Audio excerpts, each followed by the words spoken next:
Okay बेटा, तो आज हम बात करने वाले हैं। कुछ क्वेश्चंस हैं न्यूटन्स लॉ ऑफ मोशन के। आप देख सकते हैं यहाँ पर ये क्वेश्चन नंबर फर्स्ट जो है, यहाँ से हम स्टार्ट करते हैं। This is your question number first. और इस क्वेश्चन में क्या कहा गया है बेटा? Let vector u be the initial velocity of a particle and vector f be the resultant force acting on it. Describe the path of the particle can take if. First point जो है इसमें बेटा दिया है आपका कि vector u cross vector f is equal to zero vector, and this vector f is a constant vector.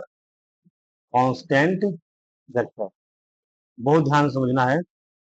तो ये वेक्टर f जो है कांस्टेंट। अगर ये वेक्टर f कांस्टेंट है तो यहाँ पर आप देख सकते हो इस वेक्टर f का मैग्नीट्यूड भी कांस्टेंट होगा।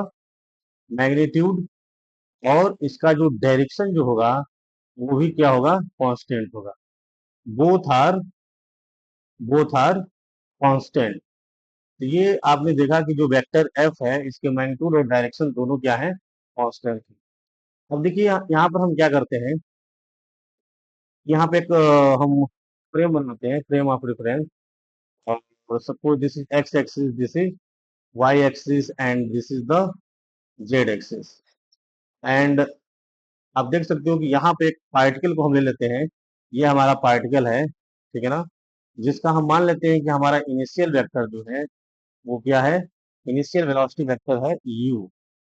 ये वेक्टर u और इसके ऊपर एक फोर्स लग रहा है बेटा। ये जो फोर्स जो लग रहा है ये कांस्टेंट फोर्स है वेक्टर f। तो देखो बेटा, इसमें इसकी डायरेक्शन किधर होगी कांस्टेंट फोर्स की, ये हमें पता लगा। तो जो इस क्वेश्चन में जो गिवन है कि vector u cross vector f क्या होना चाहिए? जीरो होना चाहिए, जीरो वेक्टर होना चाहिए। हमने पढ़ा है कि vector A cross vector B, दो अगर वेक्टर हो तो उनका क्रॉस प्रोडक्ट जीरो तब होगा when angle between vector A and vector B is zero degree. Means इसका मतलब क्या हुआ? इसका मतलब ये हुआ कि वेक्टर ए पैरेलल होना चाहिए किसके? वेक्टर बी के। ये हमने पढ़ा, जीरो डिग्री। या आप इसको बोल सकते हैं कि vector A cross B again कब जीरो हो सकता है? जब इनके बीच का एंगल जो है 180 डिग्री हो। इसका मतलब vector A and vector B जो हो एंटी पैरेलल, क्या हो? Anti parallel. तो ये दो केस हो रहा है जहां पर क्रॉस प्रोडक्ट क्या होता है? जीरो होता है। तो यू और एफ में जो हमारा ये जो वेक्टर एफ है ये भी एक कांस्टेंट वेक्टर है। वो या तो यू के डायरेक्शन में ही होगा, यानी पैरेलल टू वेक्टर यू, या इसके अपोजिट हो सकता है बेटा। देखिए यहाँ ये बात बहुत ध्यान समझना है। ये वेक्टर एफ जो है आपका इधर भी हो सकता है, ये वेक्टर एफ जो है इधर भी हो सकता है। क्योंकि ये वेक्टर एफ जो है कांस्टेंट वेक्टर है, तो ये जो आपका पार्टिकल है, ये जो पार्टिकल है ये या तो इस डायरेक्शन में जब फोर्स लगेगा तो ये एक्सेलरेट करेगा, तो इसकी जो स्पीड है या वेलोसिटी है वो क्या होगी? इंक्रीज करेगी। अगर ये फोर्स इस डायरेक्शन में लगेगा तो ये क्या करेगा? डिक्रीज करेगा, डी एक्सेलरेट करेगा, और इसकी वेलोसिटी जो है वो क्या होगी बेटा? डिक्रीज होगी। बट इसमें पूछा गया है कि पार्टिकल का पाथ क्या होगा बेटा। देखिए एक्सेलरेशन जो है इस वेक्टर यू के डायरेक्शन में है तो इसको एक्सेलरेट कराएगा, और पार्टिकल जो है स्ट्रेट लाइन पाथ में इस डायरेक्शन में क्या करेगी? मोशन करेगी। तो या अगर ये रिटार्डेशन के तौर पर इसको हम वेक्टर ए को लें, पार्टिकल इधर मूव करेगा बट इसकी वेलोसिटी डिक्रीज करेगी, लेकिन अभी भी पाथ इसका क्या होगा? इसी स्ट्रेट लाइन के अलावा होगा। तो ये जो कंडीशन दिया है इसमें पूछा गया है कि describe the path of that particle. तो आपने क्या देखा कि जब वेक्टर u क्रॉस f जो है जीरो होगा वेक्टर, और f कांस्टेंट होगा, f आपका क्या होगा? कांस्टेंट होगा। तो पाथ कैसा है बेटा? इस पार्टिकल का जो पाथ होगा ये स्ट्रेट लाइन होगा। क्या होगा? Straight line. वेलोसिटी अगर पूछा जाए कि वेलोसिटी क्या होगी, इसमें वेलोसिटी का मैग्नीट्यूड क्या होगा या वेलोसिटी क्या होगी?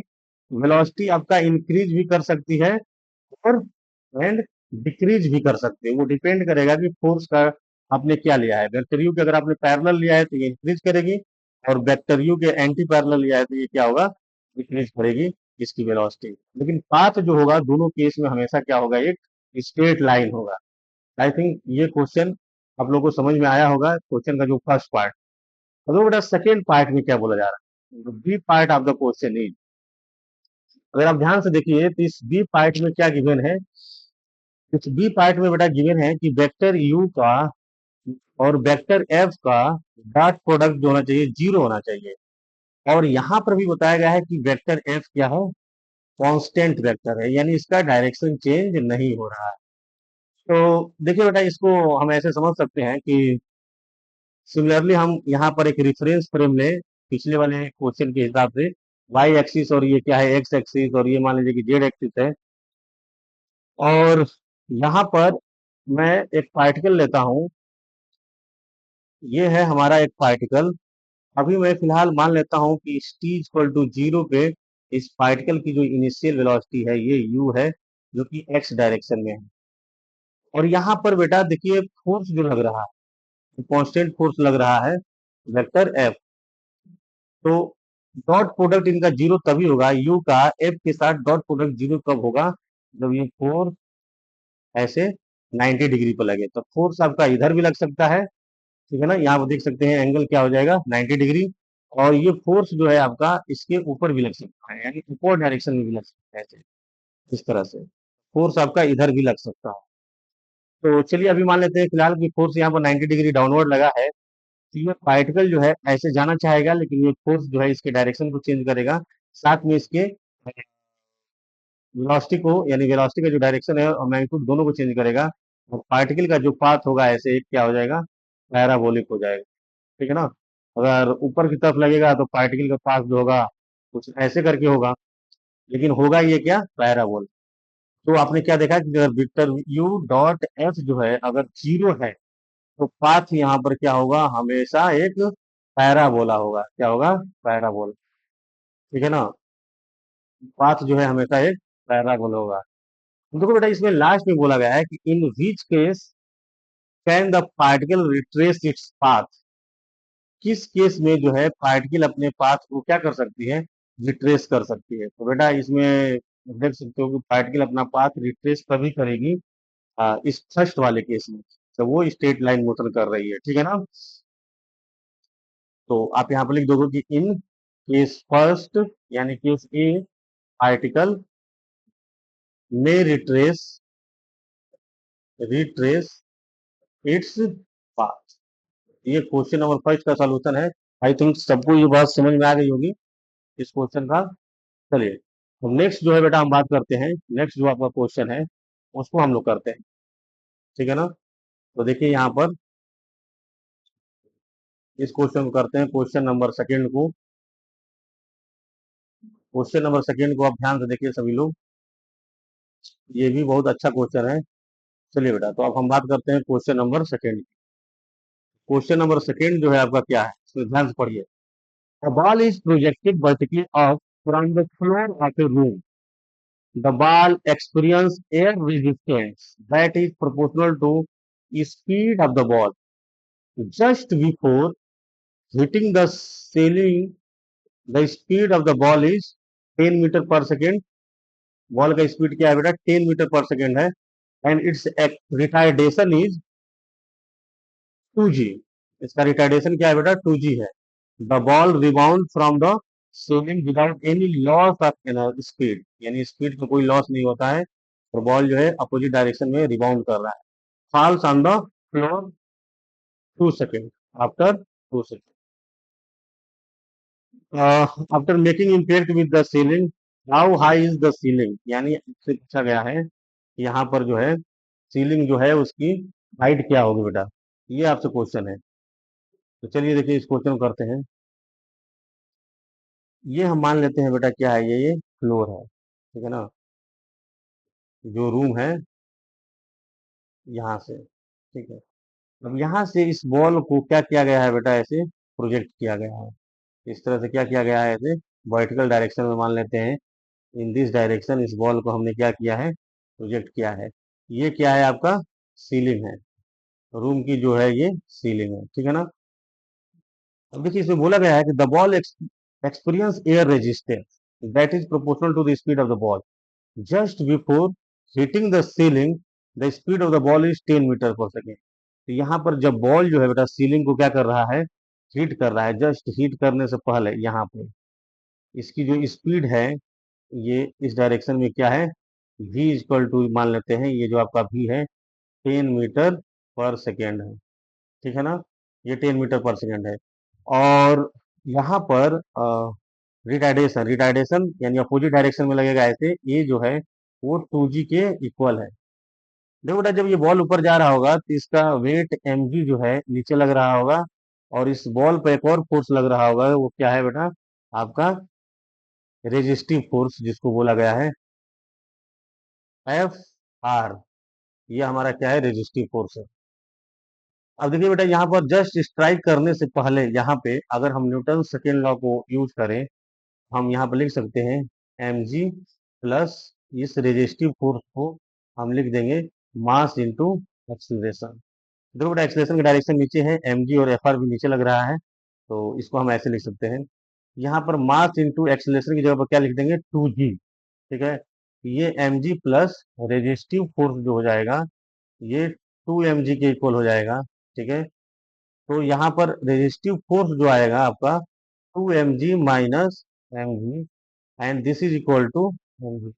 तो आपने ये देखा कि जो रेजिस्टिव फोर्स है वो उसका मैग्नीट्यूड किसके इक्वल है, mg के इक्वल है। तो बेटा इसको रेजिस्टिव फोर्स जो बोला गया है, रेजिस्टिव फोर्स मीन्स इसका जो मोशन हो रहा है बॉल का अपवर्ड डायरेक्शन में उसको ये रेजिस्ट कर रहा है, इसलिए इसकी डायरेक्शन जो होगी वो क्या होगी, डाउनवर्ड होगी।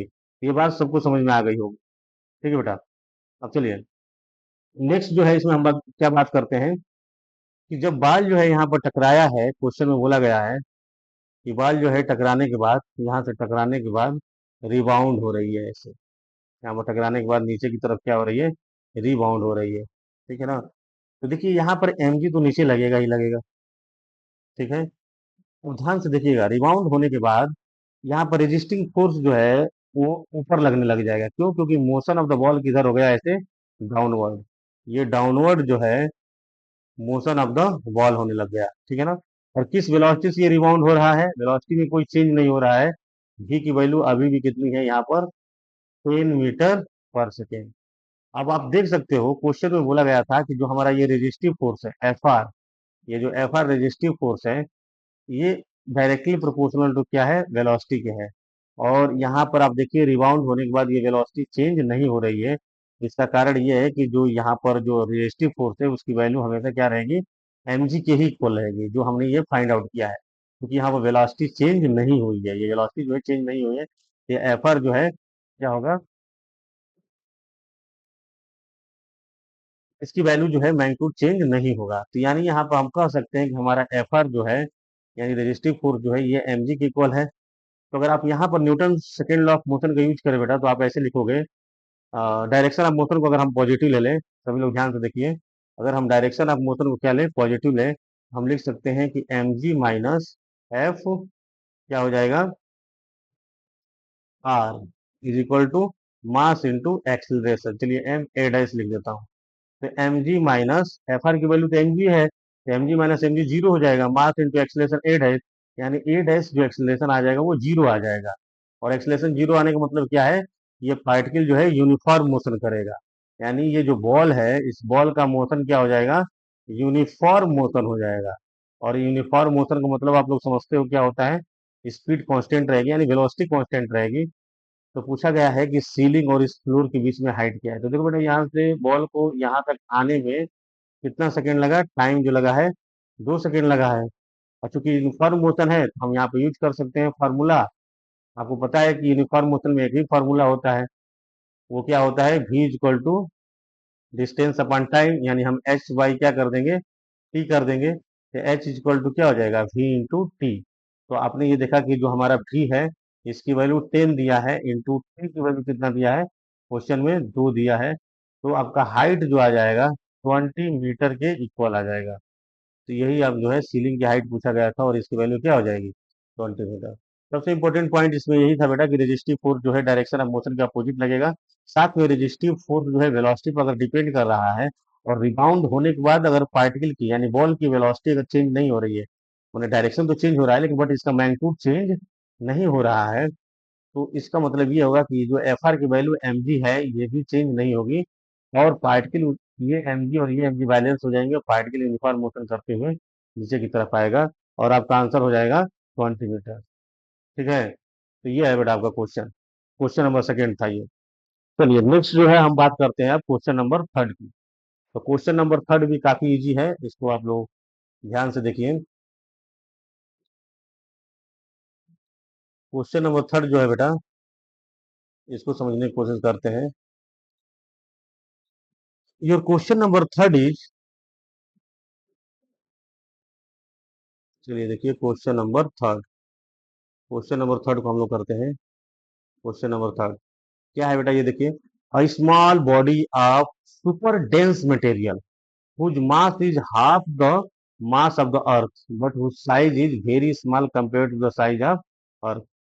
Start from rest at a height capital H above the earth surface and reaches the earth surface in time t। t time में अर्थ सरफेस पे ये क्या हो जा रहा है बेटा, पहुंच जा रहा है। Calculate the time t assuming that capital H is very small compared to the radius of the earth. Acceleration due to gravity near the surface of the earth is g। तो आपको टाइम बताना है कि कितने समय बाद वो जो स्मॉल बॉडी है अर्थ पर आ जाएगी। तो देखिए सबसे पहले जो इसमें बातें गिवन है उसको हम एक बार लिख लेते हैं बेटा। ये एच जो है ये लेस देन क्या है, आर है। ऐसा कर देने से एक्सेलरेशन ड्यू टू ग्रेविटी जो होगी अर्थ की वजह से ये क्या रहेगी, कांस्टेंट रहेगी। इसकी वैल्यू क्या रहेगी, कांस्टेंट हम मान सकते हैं। ठीक है ना। तो देखिए चलिए यहाँ पर हम बनाते हैं कि ये आपका अर्थ है। ये अर्थ को थोड़ा सा हम बड़ा बनाएंगे। ये आपका अर्थ है, आप देख सकते हो। उसके बाद से यहाँ पे एक बॉल बनाते हैं जिसकी साइज बहुत छोटी है लेकिन ये बहुत डेंस है बॉल। बॉल क्या है, बहुत डेंस है। ठीक है ना। और देख सकते हैं आप, यहाँ से हम मान लेते हैं कि ये कितने हाइट पे है, एच हाइट पे है। ये दोनों के बीच की जो हाइट है वो क्या है, एच है। अर्थ का मास जो है, question mass is half the mass of the अर्थ। अगर हम इसका मास मानते हैं बेटा कि ये बॉल है जो या स्मॉल बॉडी है, इसका मास m है, तो इसका मास क्या हो जाएगा, अर्थ का मास ऑफ द अर्थ जो हो जाएगा बेटा ये 2m के इक्वल हो जाएगा। ठीक है ना, ध्यान समझिएगा। 2m के क्या हो जाएगा, इक्वल हो जाएगा।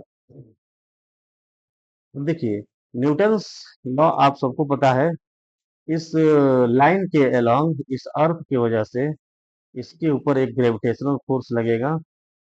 इस डायरेक्शन में बेटा इधर m इंटू जी। तो न्यूटन थर्ड लॉ के हिसाब से ये जो छोटा सा जो बॉडी है ये भी अर्थ को सेम फोर्स m इंटू जी से क्या करेगा, अपने तरफ अट्रैक्ट करेगा। ठीक है। देखिए यहाँ पर सबसे हम बॉल यानी जो स्मॉल बॉडी है इसका हम एक्सीलरेशन निकालते हैं। स्मॉल बॉडी जो है इसका हम एक्सीलरेशन निकालते हैं। तो देखिए इस पर फोर्स लगने वाला सिर्फ एम जी है। M G equal to M into A कर देते हैं जो स्मॉल बॉडी है। तो यहाँ से m से m कैंसिल, जो एक्सेलरेशन इसका आ जाएगा g के इक्वल आ गया। किसका एक्सेलरेशन, ये g आया जो छोटा सा मास है, स्मॉल m जो है छोटा सा मास, इसका एक्सेलरेशन g के इक्वल आया। अब चूंकि अब ये भी देखेंगे कि अर्थ का एक्सेलरेशन क्या है। तो ठीक है बेटा, अर्थ के ऊपर भी फोर्स कितना लग रहा है, अगर हम फॉर अर्थ के लिए देखा जाए तो अर्थ के ऊपर जो फोर्स लग रहा है बेटा ये भी क्या है आपका m इंटू जी है। और यहाँ पर न्यूटन सेकेंड लॉ अगर हम यूज करें तो m इंटू जी जो होगा mass of the earth into acceleration of the earth की क्या हो जाएगा, इक्वल हो जाएगा। ये m into G equal to mass of the earth क्या है, 2m है, into acceleration of the earth. m से m कैंसिल हो जाएगा बेटा और एक्सिलरेशन ऑफ द अर्थ जो आ जाएगा वो g/2 आ जाएगा। यानी अर्थ जो है अपवर्ड डायरेक्शन में देख सकते हैं आप, इसकी अर्थ जो है g/2 एक्सिलरेशन से जाएगी। ठीक है ना। और ये जो बॉल जो है छोटा सा जो बॉल या जो भी स्मॉल बॉडी है वो डाउनवर्ड डायरेक्शन में इसका जो मास, ये जो छोटा सा बॉडी है इसका जो एक्सेलरेशन होगा वो जी के इक्वल हो जाएगा। अब देखिए ये G/2 से ऊपर जा रहा है और ये G से नीचे आ रहा है। हम ऐसा करते हैं कि हमको टाइम बताना है कि इन दोनों के बीच का जो हाइट h है इसको कवर करने में कितना टाइम लगेगा। तो हम ऐसा करते हैं कि जो एक्सेलरेशन निकालते हैं, रिलेटिव एक्सेलरेशन किसका, इस छोटे से मास m का, किसके रिस्पेक्ट में, अर्थ के रिस्पेक्ट में। तो ये हो जाएगा am माइनस ए ई। अब देखो बेटा, am नीचे की तरफ डाउनवर्ड है। अगर हम इस यहाँ पर ऐसा करें कि इस डाउनवर्ड डायरेक्शन को आप पॉजिटिव ले सकते हैं या नेगेटिव, कुछ भी ले सकते हैं, उसमें आंसर में कोई दिक्कत नहीं होगा। अगर मैं इस डाउनवर्ड डायरेक्शन को, मैं ऐसे, जो डाउनवर्ड डायरेक्शन है इसको मैं क्या लूँ, पॉजिटिव ले लूँ। अगर डाउनवर्ड डायरेक्शन को पॉजिटिव लूँ तो एक्सेलरेशन ऑफ द मास जो होगा इसको मुझे प्लस जी लिखना पड़ेगा, क्योंकि देखिए मैं पहले ही बता चुका हूँ कि ये जो मेरा डाउनवर्ड डायरेक्शन है इसको मैं पॉजिटिव ले रहा हूँ, माइनस जो एक्सेलरेशन ऑफ अर्थ जो होगा वो नेगेटिव हो जाएगा, क्योंकि ये अपवर्ड डायरेक्शन में अर्थ जा रही है और ये डाउनवर्ड डायरेक्शन में आ रहा है, तो इसका प्लस हमने माना है। ये अपवर्ड जा रही है तो इसको माइनस लेंगे, यहाँ पर माइनस क्या आ जाएगा, G/2 आ जाएगा। और इसको सॉल्व करेंगे बेटा तो G प्लस G/2, यानी ये आपका आ जाएगा 3G/2। तो ये आपका रिलेटिव एक्सेलरेशन आ गया। इसका छोटा सा जो बॉडी है उसका रिलेटिव एक्सेलरेशन आ गया, AME जो आ गया वो 3G/2 आ गया। और चूंकि ये क्या है, कांस्टेंट है, तो हम यूनिफॉर्मली एक्सेलरेटेड मोशन का जो केस है उसको यूज कर सकते हैं। तो देखिए बेटा, यहाँ पर हम टाइम को निकालने के लिए हम यहाँ पर यूज कर सकते हैं कि H is equal to initial velocity, यहाँ पर बॉल की हम क्या मान लेते हैं, जीरो मान लेते हैं। इनिशियल वेलोसिटी जीरो है बॉल की इस अर्थ के रिस्पेक्ट में, तो इसको जीरो लिख देंगे, into time T plus half, half acceleration of जिस mass m with respect to E into T square हो जाएगा बेटा। तो ये आपने देखा, यहाँ पर क्या हो जाएगा, ये टी स्क्वायर हो जाएगा।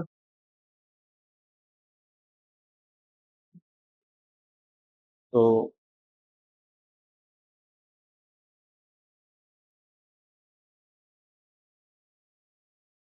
इसको थोड़ा सा और सॉल्व करते हैं। तो ये आपका क्या हो जाएगा, देखिए h is equal to half 3G/2 into T square.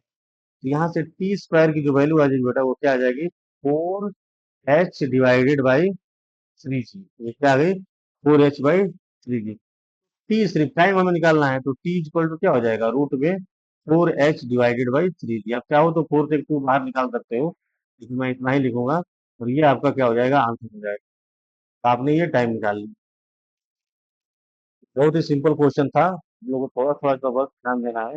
यहाँ पर देखिए बेटा, रिलेटिव एक्सीलरेशन इसलिए लेना पड़ा कि हम अर्थ के एक्सीलरेशन को निगलेक्ट नहीं कर सकते हैं, कि ये छोटा सा भले है कि इसका मास जो है अर्थ के मास के आधा है, ठीक है ना, काफी डेंस बॉडी, इसकी ग्रेविटेशनल जो फोर्स होगा वो काफी क्या हो जाएगा, ज्यादा हो जाएगा इसका भी। ये अर्थ एक्सीलरेट कर जाएगी, इसीलिए हमें अर्थ का एक्सीलरेशन लेना पड़ा और इसलिए हमें रिलेटिव एक्सीलरेशन फाइंड आउट करना पड़ा। चलिए, अब हम बात करते हैं क्वेश्चन नंबर 4 की। क्वेश्चन नंबर 4 जो है ये भी बहुत छोटा सा क्वेश्चन है, सभी लोग ध्यान से देखेंगे। चलिए बेटा देखते हैं क्वेश्चन नंबर 4। देखिए क्वेश्चन नंबर 4 क्या है, योर क्वेश्चन नंबर 4। तो इसको ध्यान से देखो। इसमें बोला गया बेटा कि N identical cards are connected to each other using string of negligible mass. A pulling force capital F is applied on the first card and the system moves without friction along the horizontal ground.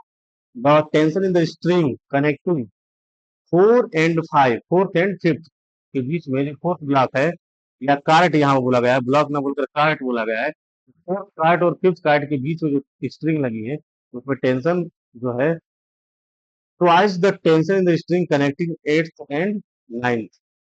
Fourth और ninth जो cart है उनके बीच में जो string लगी है उसके tension से फोर्थ और फिफ्थ कार्ट के बीच में जो स्ट्रिंग लगी है उसका टेंशन क्या है, 2 गुना, ठीक है ना। Find the total number of cart N and the tension in the last string. चलिए देखिए, ये काफी अच्छा क्वेश्चन है। तो यहाँ पर सबसे पहले हम इस डायग्राम को बनाते हैं। ये देख सकते हैं, ये क्या है हमारा बता, ग्राउंड है, और आप फिगर में भी देख सकते हो। फिर ये देखिए, ये मान लेते हैं हमारा कार्ट नंबर क्या है बेटा, ये एन है, इसको एन बोल दिया गया। इधर से देखो फिगर में ये आप देख सकते हो काउंट किया गया है। उसके बाद से यहाँ पर जो है ये जो कार्ट है इसको बोला गया कि ये एन माइनस क्या है, 1। इसी तरह से बेटा हम डैश डैश करते करते यहाँ पर लेकर जाएं, बहुत सारे कार्ड्स होंगे ऐसे डैश डैश। तो यहाँ वाला जो कार्ट है इसको मैंने बोल दिया कौन सा कार्ट है ये, इसको मैंने नाम दे दिया कि हमारा ये 9th वाला कार्ट है। और यहाँ पर जो कार्ट लगा है ऐसे, ये हमारा 8th वाला कार्ट है। फिर ऐसे हम डैश डैश करते जाएंगे। इसको हमने बोला कि ये हमारा 5th वाला कार्ट है, this is your 5th cart. और इसको हम बोलेंगे बेटा यहाँ पर कि ये हमारा जो है 4th वाला कार्ट। ये क्या है, 4th कार्ट। उसके बाद से डैश डैश करते जाइए यहाँ पर, और आप देख सकते हो कि इसको हमने बोल दिया ये हमारा सेकंड कार्ट है, और ये हमारा क्या है बेटा, ये ऐसे फर्स्ट कार्ट है। और यहाँ पर ये फोर्स लगा है F, ठीक है। तो देखिए क्वेश्चन में क्या कहा गया है, क्वेश्चन को ध्यान से आपको समझना पड़ेगा। ये हमारा जो 8th कार्ट है और 9th कार्ट है, इसके बीच में जो टेंशन डेवलप हो रहा है, इसको हम नाम दे देते हैं कि इनके बीच में जो टेंशन डेवलप हो रहा है, इसको हमने नाम दे दिया कुछ ऐसे। देखिए इसको हमने नाम दे दिया टी, कुछ भी नाम दे दीजिए। चलिए इसको नाम दे देता हूँ T8। तो इधर से भी क्या लगेगा, ये T8, ठीक है ना, क्योंकि यहाँ पर स्ट्रिंग जो है मासलेस है, इसलिए इसमें टेंशन क्या रहेगा, सेम रहेगा। ये फोर्थ है बेटा, तो इसको हमने नाम दे दिया कि यहाँ पर क्या लग रहा है, T4। तो इसको हमने दे दिया इधर टेंशन भी क्या लगेगा, T4। चलिए देखिए यहाँ पर सारा आइडियल कंडीशन है। आइडियल कंडीशन का मतलब समझ सकते हो आप लोग कि यहाँ पर कोई फ्रिक्शन नहीं है, सारे स्ट्रिंग क्या है, मासलेस है। देखिए बेटा, तो इस पूरे सिस्टम को अगर एक साथ हम कंसीडर करें, बहुत ध्यान समझना है। इस पूरे सिस्टम को, इसको पूरे को एक सिस्टम हम मानिए ऐसे, इस पूरे को एक सिस्टम मान लें इस तरह से। इस पूरे सिस्टम का मास क्या हो जाएगा,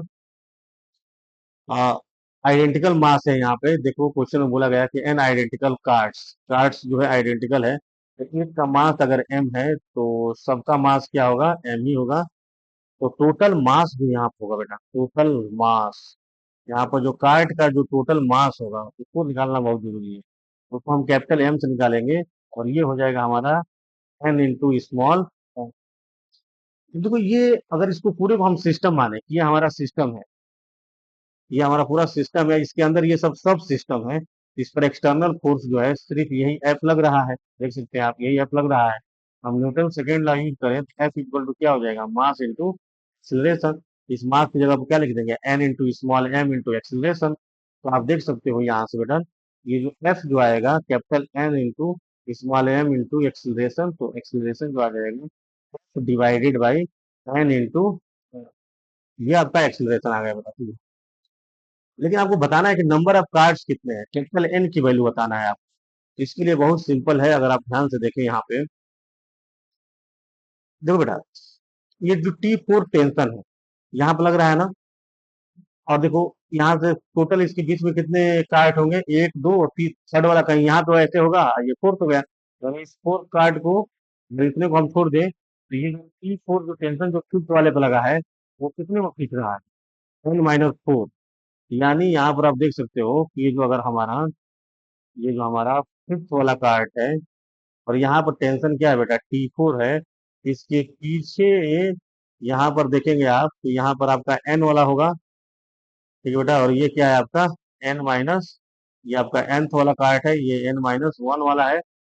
तो चार कार्ड को आपने इधर छोड़ दिया, तो इधर जो टोटल ये बचा, इसको एक हम सिस्टम बनाए, इसको हम कहें कि ये हमारा एक सिस्टम है, ये पूरा हमारा क्या है, एक सिस्टम है। तो यहाँ पर टोटल कार्ड कितने हो जाएंगे, कैपिटल N-4 हो जाएंगे बेटा, कितने हो जाएंगे, कैपिटल N-4। फिर अगर यहाँ पर हम न्यूटन सेकेंड लॉ यूज करें, तो ये जो हमारा T4 जो हो जाएगा, ये इक्वल हो जाएगा मास। मास कितने का मास, ये N-4 है, तो N-4 इंटू एक का मास कितना है बेटा, कार्ड का स्मॉल एम है, इंटू क्या हो जाएगा, एक्सीलरेशन तो सेम रहेगा, तो यहाँ पे एक्सीलरेशन क्या हो जाएगा, ये हो जाएगा। एक का एक्सीलरेशन क्या हो जाएगा, ठीक है। तो ये T4 जो आ गया n-4m/a आ गया। चलिए इसको इक्वेशन फर्स्ट मान लेते हैं। उसी तरह से बेटा देखिए, ये जो T8 जो टेंशन जिसको हमने माना है, यहाँ से 8 ब्लॉक को छोड़ दे तो ये जो T8 जो है कितने ब्लॉक पर लग रहा है, n-8 पे। तो ये अगर यहाँ पर हम इसको बोले कि ये हमारा जो है नाइन्थ वाला कार्ड है बेटा, इस पर जो टेंशन लग रहा है इसको हमने T8 नाम दे दूं। इसके पीछे कितने, इसको लेकर इसके पीछे कितने टोटल हो जाएंगे कार्ड, ये तो आपका n-1 वाला हो जाएगा। ये आपका n-1 कार्ड है। देखिए ये है आपका n-1, और यहाँ इससे क्या लगा है, ये n लगा है। अब इन सबको एक साथ मैं सिस्टम मानूं, अगर मैं इन सबको एक साथ सिस्टम मानूं तो आप देख सकते हैं, अगर इन सबको एक साथ मैं सिस्टम ले लूं कि ये हमारा क्या है, ये पूरा हमारा जो है सिस्टम है एक साथ। तो यहाँ इसके इनके अंदर जो ये टेंशन फोर्स ऐसे लग रहा होगा, ये सब इंटरनल फोर्सेज हो जाएंगे। ये जितने टेंशन होगी इंटरनल हो जाएंगे। और ये जो T8 है यही सिर्फ एक्सटर्नल फोर्स की तरह एक्ट करेगा। ये एक्सटर्नल फोर्स की तरह क्या करेगा, एक्ट करेगा। और यहाँ पर टोटल कार्ड कितने हो जाएंगे, n-8 हो जाएंगे। तो अब फिर यहाँ पर न्यूटन सेकेंड लॉ अगर हम यूज करें तो हमारा तो जो हो जाएगा बेटा वो हो जाएगा n-8 into small m into क्या हो जाएगा, एक्सीलरेशन। ठीक है ना। तो ये आपकी इक्वेशन क्या हो गई, सेकेंड हो गई। क्वेश्चन में बोला गया है the tension in the string connecting fourth and fifth cartel twice the tension in the string connecting eighth and ninth. यानी ये वाला जो टेंशन है इसकी क्या है, दो गुना है। तो इसी कंडीशन को अगर बेटा हम यहाँ पे यूज करें तो आप ऐसे कह सकते हो कि,